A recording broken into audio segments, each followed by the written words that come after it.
All right, guys. Sorry I couldn't be there today. We have a sick Millie at home. So I should be back tomorrow. But in the meantime, I wanted to record this video just to make sure that we stayed up to speed and we could get questions answered tomorrow as needed. So here is the daily agenda. So just kind of a peek at what we're doing today. So there's systems of linear equations, which we know are two lines, right? And where they intersect is the solution. So right where the cursor there would be the solution. The thing with systems of linear inequalities is there's going to be an overlap of shading. Okay, and the overlap of the shading is going to be the solution to the system itself. So I know this is not something that we've talked about yet. I'm just kind of throwing it out there ahead of time to see if maybe some of it makes sense.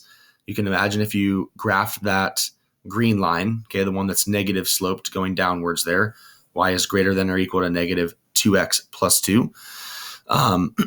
Yesterday, we briefly talked about the fact that if it's greater than or equal to, you're going to shade above the line. Or you can test the point 0, 0 and see if it's true or not. In this case, if you tested the point 0, 0 for negative 2x plus 2, it would not be true, right? Because 0, 0, the origin, is below the line. So you can see that it's shaded above the line in green. Now, if we look at the pink line, the pink one, negative 1/2 x minus 1, the one that's positively sloped, same thing. If you test the point 0, 0, it would not work. It would not be true. As you can see, it's shaded below the line. Okay, now where the shading overlaps is this kind of weirdish color here, solution to the system. That is going to be, again, the solution to this system of inequalities. So let's jump back into where we left off yesterday. Yesterday, we briefly talked about, just before we left, we talked about this line. Y is greater than or equal to 1/3 x minus 1. So we graphed this thing. We tested the point 0, 0. We determined that this was, in fact, true. So we shaded on the 0, 0 side, okay, which was above the line. We also said that if it's greater than or equal to or less than or equal to, that it would be a solid line. In this case, this is a solid line, not a dotted line. Okay, so just real quick, going back to the daily agenda, didn't talk about this at first, but just real quick, you can see this is greater than or equal to the green one, and we have a solid line right here. But the y is less than 1/2 x minus 1. This one right here, as you can see, the pink, if you look closely, you can see that that is a dotted line. Okay, and we'll talk about what shaded and dotted means as well. All right, so this is where we left off, and this is the day 6 notes. So you're going to need the day 6 and the day 7 notes open. Just cleaning up and finishing up the day 6 notes. If you were to graph this thing, right, this is in standard form. So the quickest way, instead of converting this to slope-intercept, would be to determine the x-intercept and determine the y-intercept. And remember, yesterday we did this several times. We do this by plugging in 0 for y, okay, if you're solving for the x-intercept, and you solve for x equals 3. Now, this gives us the point 3, 0. Now, if you want to solve for the y-intercept, you're going to plug 0 in for x and solve for what y equals. In this case, y equals 2. So this right here, 0, 2, that is our y-intercept. Remember, do not put them together and say 3, 2 is my points. They do not combine. They are two different points, 3, 0 and 0, 2. Okay? So, as you can see, 0, 2 is plotted here. 3, 0 is plotted here. Now, because this is less than, not less than or equal to, but less than, we have a dotted line. Okay, it is not a solid line, it is a dotted line. Now, when we determine which side we are going to shade on, remember we said always take the easiest point. The easiest point would be the point 0, 0, the origin. Okay, we are going to test that point 0, 0. So when we plug the point 0, 0 into the equation, 2x plus 3y is less than 6, you can see 2 times 0 plus 3 times 0 is just 0. So is 0 less than 6? Yeah, it is. So you're going to shade on the side that 0, 0 exists on, okay, which is below the dotted line. Now, let's talk about what dotted versus solid means. Let's choose a point above or on the line. So we know the point right here, 0, 2. We know this point right here is on the line. So if we test the point 0, 2, okay, we're going to test 0, 2. If we test that and we plug 0 in for x back into the original equation, right? We're working with this original equation still. If you plug 0 in for x and 2 in for y, and you go down and you solve, is 6 less than 6? No, this is false. Okay, this is not true. This is false. So the difference between dotted and solid, and maybe I should type this out. You can add this to your notes.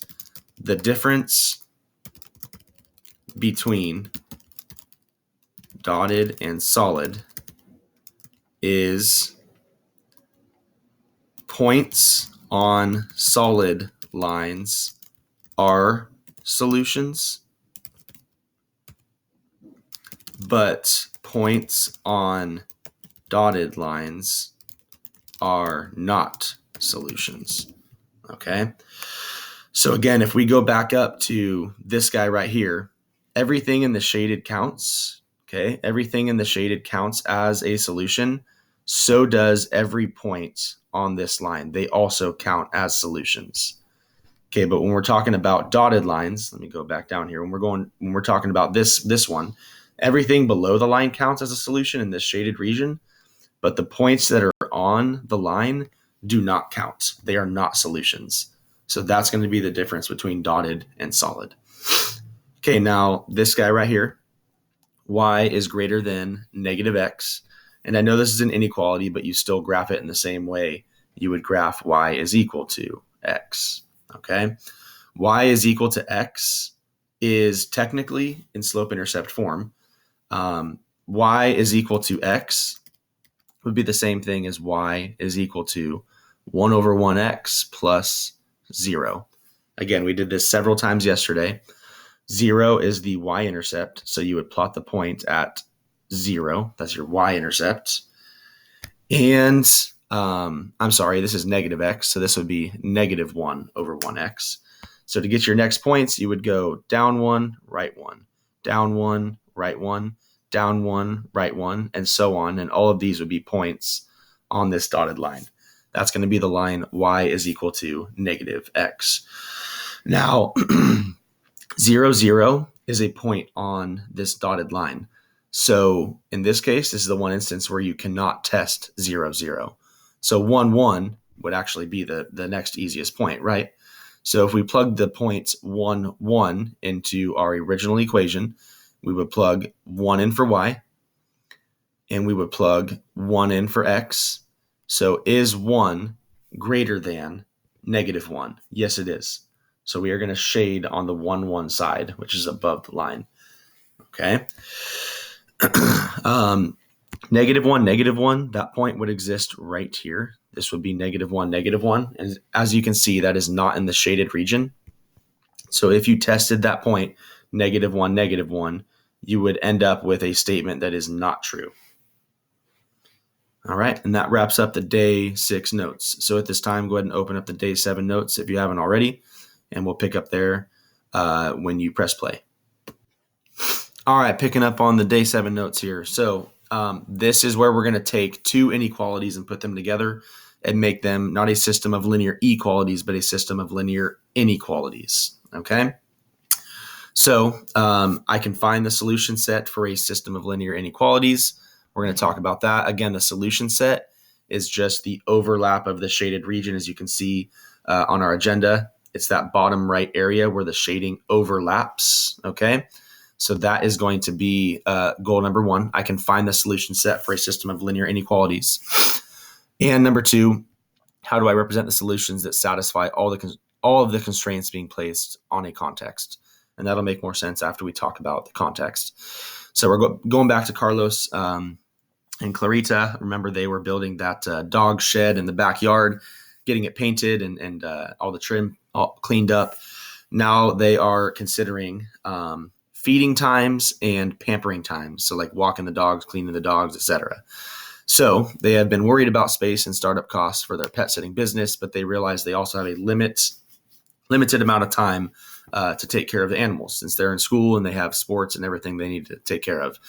So read through feeding time and see if you can make sense of where this equation right here came from. Okay. Read through feeding time and see if you can make sense of where this came from.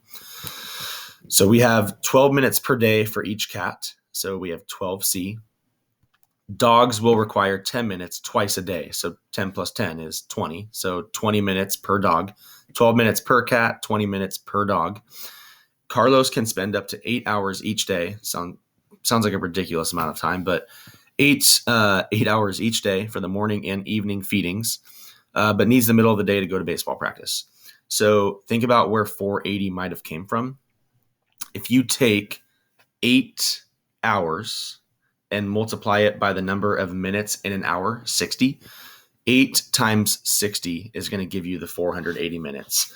So if we're going to be counting minutes right here, 12 minutes per cat, 20 minutes per dog, and we put 8 over here, those are different measures of time. It wouldn't make sense to have hours on the right and minutes on the left.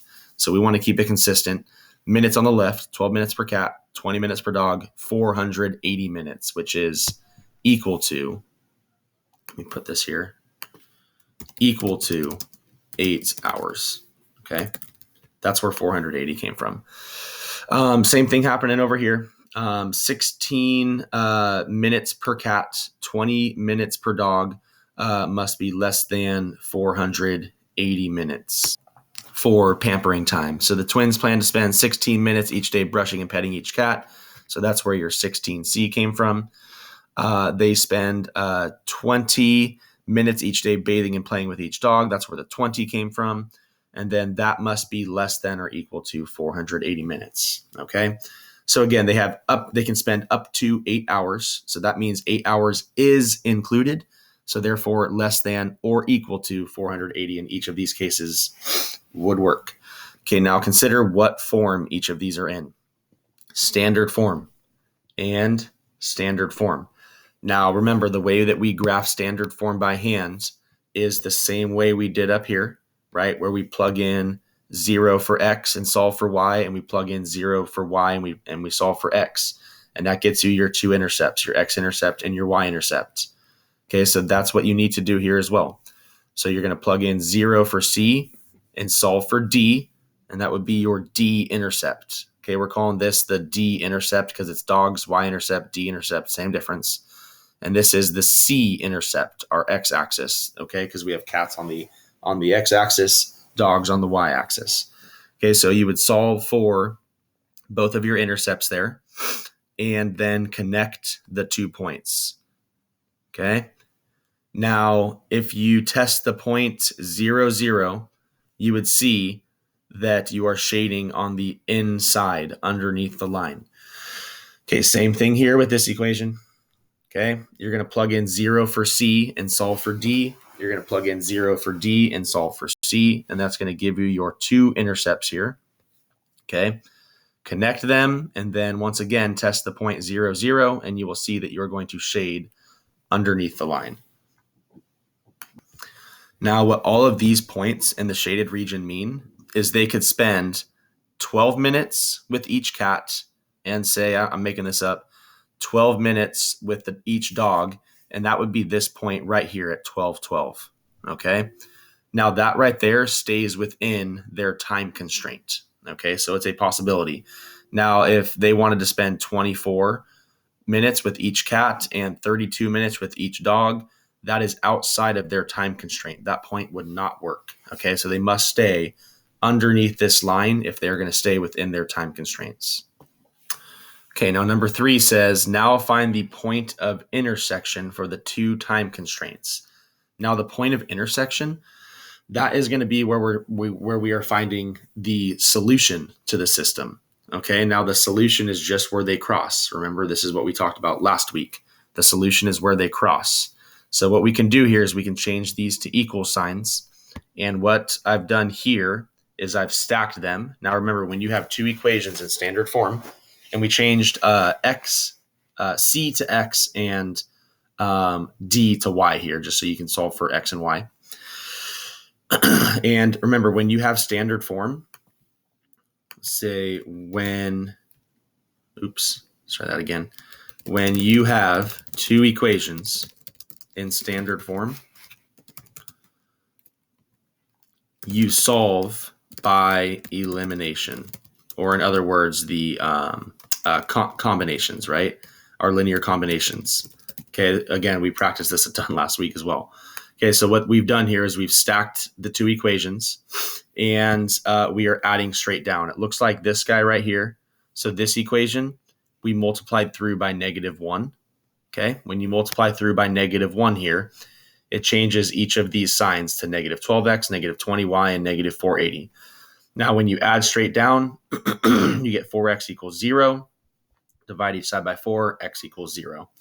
Now, if you plug 0 back into one of these two equations, then you would get y is equal to 24, and your point of intersection is 0, 24. Okay? Excuse me. Okay, now, lastly, down here, this is our first opportunity to see where the shading overlaps. Okay? It's our first opportunity here. So what you're going to do is you're going to graph these two lines now. Graph them again. You already have the x and y intercept. Shouldn't take you too long. You're going to graph them on the same set of axes now. Now, what we've done here is we've shaded below this line right here. This line shaded below is shaded in blue. Okay? This line shaded below is shaded in pink. Okay? Now, where the pink and the blue overlap is everything that is underneath both lines. So basically, it's all of this stuff right in here. Where both lines are shaded is going to be our overlap. Okay, so it's all of that right in there. Now, this little sliver right in here, this little sliver doesn't count. Okay, let me clean this up a little bit. This sliver right here doesn't count because that's only shaded underneath this line. Okay, it's not shaded underneath the second line. So that actually does not count as a part of the solution. It has to be underneath both lines. Okay, so these points right here, all of these points are all points that are in that double shaded region. So you can double check. The point 4,4, yep, that's in both shaded regions. 8,8, that's in both shaded regions. 12,12, that is also in both shaded regions. 12,8, that would be right here. That is in both shaded regions. 20 and 4 right here, that is also a solution set. Now down here, this is saying find 5 combinations that would satisfy one of the constraints, but not the other. So let's just test this. So the point 40, 0, for example. See, this point right here lies on that line, on this line right here. So that's a solution for that system, for that equation, but not for this line, right? For this one right here. Let's try 36, 0. Also this point right here. That is in the shaded, pink shaded area, but not the blue. 32, 0. Let's see, 32, 0. Yeah, just barely, huh? I thought that might have been a mistake for a second, but nope, 32, 0. Also just barely outside of the blue. 28, 4. So check this out. 28, 4 would be this point right here. See how that is in that sliver of a shaded region? It's not underneath this line. It's only in the pink. Therefore, it is not a solution. And lastly, 24, 8. 24, 8 would be this point right about here. Also only in the pink area, not in the blue. So that would not be a solution to both. It would just be a solution to one. Okay, so we will finish up example 2 and example 3 tomorrow when I get back. I don't want to overload you guys. So make sure that you go back and you make sure graphing the inequalities, the end of the day 6 notes, and then the beginning of these day 7 notes, example 1, make pretty good sense. And then I'm going to have an IXL for you guys to work through. I will see you guys tomorrow. If you have any questions, shoot me an email. Okay, I'll be here.